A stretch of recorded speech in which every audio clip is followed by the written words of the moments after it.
In this little video, I'm going to show you how to capture a thumbnail for your character. As you can see, these characters have got very generic thumbnails. They're okay, they tell me what the character is, which is all good, but the thumbnail itself doesn't look that great really. So first thing I'm going to do is get a scene background. I'll just choose this classroom, put it in its background, and then go back to my custom character. So for this one, I'm going to choose this dad character.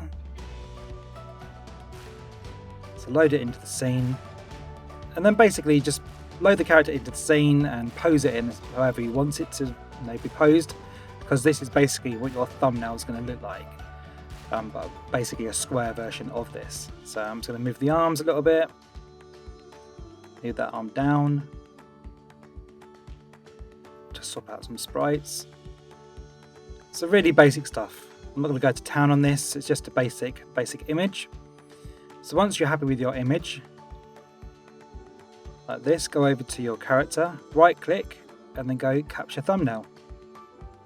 And then you'll see that your thumbnail basically mirrors what you can see on the scene. So it just looks a bit nicer. So let's just do it again with a different character. So we'll start up a new project. We'll put in a background. So for this one, probably just put in the yellow background. So drop that in there. Then go back to your custom character. So for this one, I'm going to probably choose this parrot down the bottom. So drag that into the scene.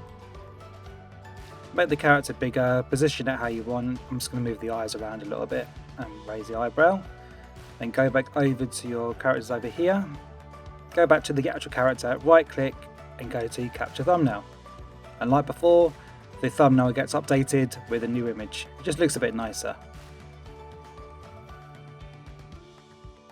Now another way you can do this is right clicking and go to load thumbnail. So you can make a thumbnail in something like Photoshop, but this one's really simple because you can do it with inside the software.